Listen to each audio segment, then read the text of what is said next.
Hi, hello, welcome to Jolly Samayal Taste. நம்ம இன்னைக்கு ரொம்பவே டிஃபரண்டான ஒரு முட்டை பொடிமாஸ் தான் செய்ய போறோம். வாங்க எப்படி செய்யலாம்ங்கறத பார்க்கலாம். நம்ம இப்போ வந்து 3 எக்கையும் எடுத்து உடைச்சுக்கலாம்.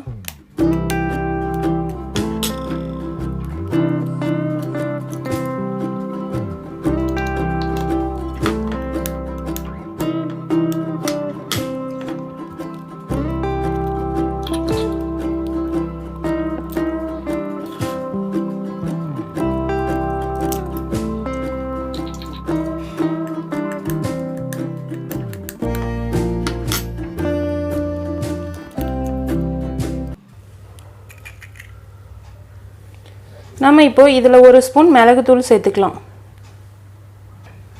நம்ம இப்போ இதில் 1/4 ஸ்பூன் உப்பு சேர்த்துக்கலாம். நம்ம இப்போ இதை நல்லா மிக்ஸ் பண்ணிக்கலாம்.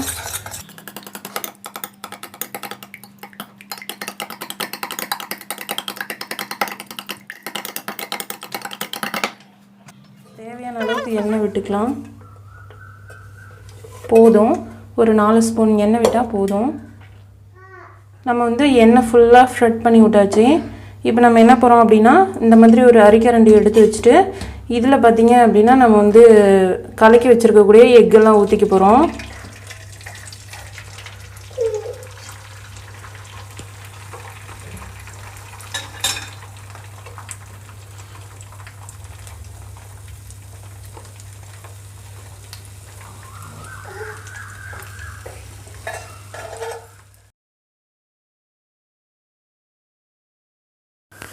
நம்ம எக்கு ஏன் கரண்டியை வச்சு நம்ம ஊற்றினோம் அப்படின்னா, அது வந்து கம்மியாக வந்து எண்ணெயில் விழும். அப்படி விழும்போது பார்த்திங்க அப்படின்னா சீக்கிரம் கரியாமல் இருக்கிறதுக்காக, நல்லா பொரிஞ்சு வரணுங்கிறதுக்காக தான் நம்ம வந்து கரண்டியை வச்சு ஊற்றினோம். அதே போல் பார்த்திங்க அப்படின்னா சீக்கிரம் வந்து அடியில் கரிஞ்சிடக்கூடாது.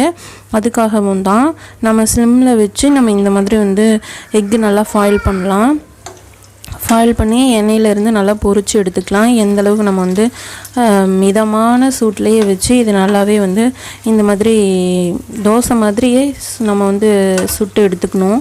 இதுக்கு மேலே பார்த்திங்க அப்படின்னா நல்லா வந்து எண்ணெயில் வந்து நல்லா ஃப்ரை ஆகிடும். இந்த எக்கு எண்ணெயில் ஃப்ரை ஆகிடுச்சு அப்படின்னா இதுவே பார்த்திங்க அப்படின்னா நம்ம நல்லா சாப்பிட்லாம். இதில் வந்து பார்த்திங்க அப்படின்னா உப்பு பெப்பரும் சேர்த்துருக்கிறதுனால சூப்பராக இருக்கும், நம்ம சாப்பிட்லாம்.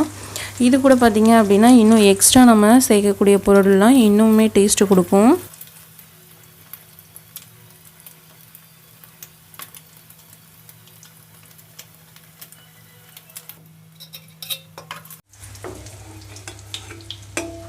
இந்த எக்கு நல்லா ஃப்ரை பண்ணதுக்கப்புறம் நம்ம வந்து வேறு பிளேட்டில் மாற்றிக்கலாம்.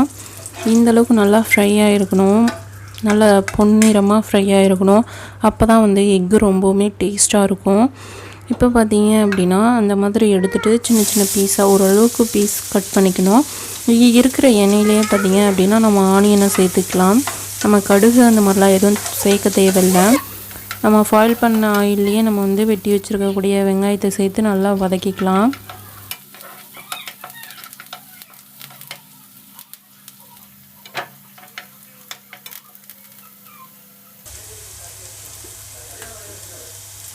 வெங்காயம் நல்லா வதங்கினதுக்கப்புறம் நம்ம கருவேப்பிலை சேர்த்து நல்லா வதக்கிட்டோம்.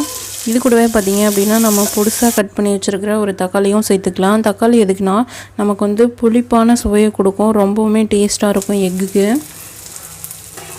தக்காளி நல்லா வதங்கினதுக்கப்புறமா பார்த்திங்க அப்படின்னா நம்ம கொஞ்சமாக உப்பு சேர்த்துக்கலாம். அந்த தக்காளி வெங்காயத்துக்காக மட்டும் உப்பு சேர்த்துக்கலாம். இது கூடவே பார்த்திங்க அப்படின்னா நம்ம வந்து மிளகாய் தூள் வந்து 1/4 ஸ்பூன் சேர்த்துக்கலாம். உங்களுக்கு கரம் மசாலா டேஸ்ட் பிடிக்கும் அப்படின்னா அது கூட அந்த மசாலா கூட நீங்கள் கொஞ்சம் எக்ஸ்ட்ரா சேர்த்துக்கலாம், ரொம்பவுமே நல்லாயிருக்கும். நான் மிளகாய் தூள் மட்டும் சேர்த்துக்கிறேன்.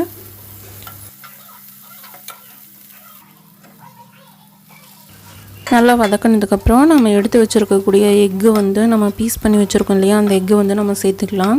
சேர்த்து நம்ம நல்லா மிக்ஸ் பண்ணி விட்டுக்கலாம். நல்லா ஃப்ரை ஆகிடுச்சு அப்படின்னா ரொம்பவுமே டேஸ்ட்டாக இருக்கும். இந்த மாதிரி நல்லா ஃப்ரை பண்ணிக்கோங்க.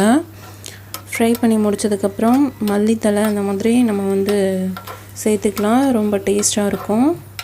நம்ம இதுக்கு மேலே வந்து ஃப்ரை பண்ணிட்டோம். இதை நம்ம வந்து ஒரு பிளேட்டில் சேவ் பண்ணிக்கலாம். ரொம்பவுமே டிஃப்ரெண்ட்டான முட்டை பொடி மாஸ் நம்ம ரெடி பண்ணிட்டோம். பார்க்கவே அட்டகாசமாகவும் டேஸ்ட்டாகவும் இருக்குங்க. பார்க்குறதுக்கு மட்டும் இல்லை, நீங்கள் வந்து சாம்பார் சாதத்தை கூட சேர்த்து சாப்பிடும்போது அவ்வளோ ஒரு சூப்பராக இருக்கும். முட்டை பொடி மாஸ், புளிக்குழம்பு இந்த மாதிரியெல்லாம் நீங்கள் சேர்த்து சாப்பிட்டீங்க அப்படின்னா வேறு லெவலாக இருக்கும். கண்டிப்பாக வீட்டில் ஒரு டைம் ட்ரை பண்ணி பாருங்கள். இந்த வீடியோ உங்களுக்கு பிடிச்சிருந்துச்சி அப்படின்னா உங்கள் ஃப்ரெண்ட்ஸ் ஃபேமிலி எல்லாருக்கும் ஷேர் பண்ணுங்கள். இந்த சேனலை சப்ஸ்கிரைப் பண்ணிக்கோங்க. உங்களோட கருத்துக்களை கமெண்ட் பாக்ஸில் தெரியப்படுத்துங்க. ஓகே ஃப்ரெண்ட்ஸ், நெக்ஸ்ட் வீடியோவில் சந்திக்கலாம். பாய்.